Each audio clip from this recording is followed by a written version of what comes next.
आणि दूध का दूध पाणी का पाणी समोर आलं पाहिजे।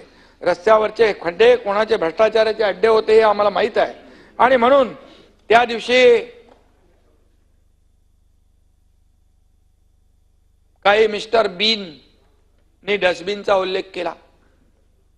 सर्वसामान्य शिवसैनिकांचा मिस्टर बीन आहे ना, मिस्टर बीन सर्वसामान्य शिवसैनिकांना कचरा समजण्याची वृत्ती, त्यामुळे हे हाल झाले। सगळेजण गेले, कचऱ्यातून जी एनर्जी सभापती महोदय निर्माण झाली ना त्याचा हाय व्होल्टेज शॉक बसलाय आणि त्यातून काही लोक अजून सावरलेले नाहीत। बाळासाहेबांची शिवसेना आणि त्यांनी काँग्रेसच्या डस्टबिन मध्ये टाकली होती ती आम्ही सुरक्षित बाहेर काढण्याचा प्रयत्न केलेला आहे आणि म्हणून डस्टबिन मध्ये कोण बसलं होतं कुणी बघितलं नाही, परंतु बाहेर आल्यानंतर कुणाला घाम फुटला होता हे पाहिलं, 3-3 ग्लास पाणी कुणी पिलं हे पाहिलं, चहा मागवा म्हणाले चहा पण पिली, पण चहा कुठली होती, वाघ बकरी चहा ती पाहिली। आणि म्हणून मला जास्ती बोलायचं नाही, बोलायला लावू नका, बात निकलेगी तो दूर तक जाएगी। आणि म्हणून अंतिम आठवड्याच्या प्रस्तावात विरोधी पक्षांनी महिलांवरील अत्याचारांच्या घटनांचा उल्लेख केलाय। माझ्या हातात मागच्या 10 वर्षातील घटनांचा तक्ता आहे। तुमच्या काळात काय झालं आणि आमच्या काळात काय झालं याची काय तुलना मी करणार नाही, कारण ते बरोबर नाहीये। का शेवटी आपली जबाबदारी आहे कायदा सुव्यवस्था महिलांचं रक्षण करण्याची जबाबदारी आपली आहे आणि म्हणून आमच्या एकाही बहिणीवर अत्याचार होऊ नये, तिला निर्भयपणे समाजात वावरता आलं पाहिजे, ही सरकारची आणि आमची भूमिका आहे। सभापती महोदय, महिलांवरील अत्याचाराच्या घटनांबद्दल 0 टॉलरन्स ठेवावे। पोलिसांना मुख्यमंत्री महोदयांनी आणि आम्ही सांगितलेलं आहे। लाडक्या बहिणींनी आम्हाला सत्ता दिली, त्यामुळे माझी लाडकी बहीण सुरक्षित बहीण असली पाहिजे, ही आमची भूमिका आहे। सभापती महोदय, या ठिकाणी पोलिसांना बदनाम करण्याचा, कायदा सुव्यवस्था बिघडवण्याचा प्रयत्न काही जण करतायत। अशा प्रवृत्तींना ठेचण्यासाठी पूर्णपणे सरकार समर्थ आहे, सरकार सक्षम आहे आणि वेळोवेळी ते केलेलं आहे। आम्ही पूर्णपणे पोलिसांच्या जे कर्तव्यदक्ष पोलीस आहेत त्यांच्या पाठीशी ठामपणे उभे आहेत, हे मी या ठिकाणी स्पष्टपणे सांगू इच्छितो। आज संपूर्ण देशात महाराष्ट्राकडे एक प्रगतिशील आणि शांतताप्रिय राज्य म्हणून पाहिलं जातं आणि म्हणून तसं नसतं तर सर्वाधिक गुंतवणूक या आपल्या महाराष्ट्रात आली नसती, विदेशी गुंतवणूकदारांनी एवढा विश्वास दाखवला नसता। आज मी सांगू इच्छितो की जास्तीत जास्त गुन्हे सिद्ध करण्याचं आमचे प्रयत्न यशस्वी होत आहेत।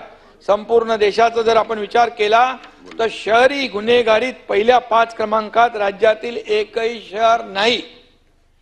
आता कायद्यामधील काही तरतुदींमुळे महिलांचा पोलिसांवरचा विश्वास वाढला आहे, त्या तक्रारी करायला पुढे येत आहेत।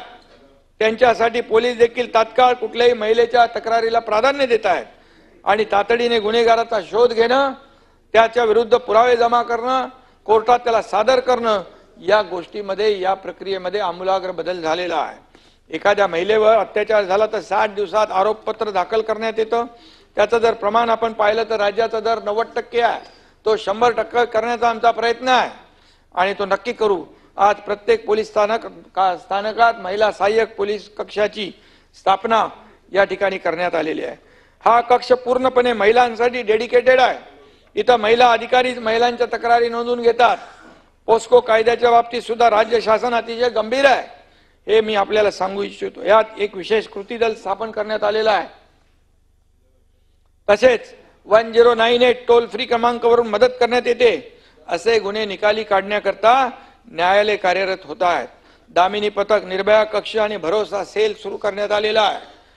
निर्भया फंडासाठी सुद्धा 250 कोटी रुपयाची तरतूद केलेली आहे, निधी दिलेला आहे। एखाद्या महिलेने फक्त 112 नंबर डायल केला तर तातडीने तिला मदत आल्याशिवाय राहणार नाही।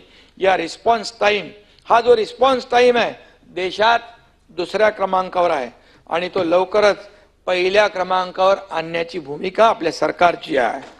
2023 मध्ये हा रिस्पॉन्स टाइम 8.5 मिनिटं इतका होता, आता तो 6.25 मिनिटाच्या आसपास आलाय। डायल 100च्या बाबतीमध्ये सुद्धा 2023 मध्ये रिस्पॉन्स टाइम 17.62 होता, तो आता 13.85% आलाय, म्हणजे कमी झालेला आहे 13.85 मिनिट। पोलिसांच्या 1,500 4 व्हीलर आणि 2,2500 दुचाकींवर मोबाईल डिव्हाइस टर्मिनल आणि GPS यंत्रणा सुरू केलेली आहे।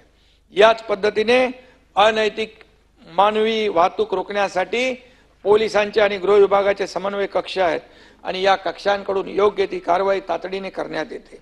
ऑपरेशन मुस्कान हे नाव आपण सगळ्यांनी ऐकलेलं आहे। लहान मुलांच्या शोधासाठी हे ऑपरेशन मुस्कान काम करते।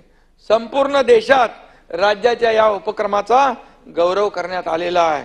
ही देखील आपल्यासाठी अभिमानाची बाब आहे। राज्यामध्ये 38,000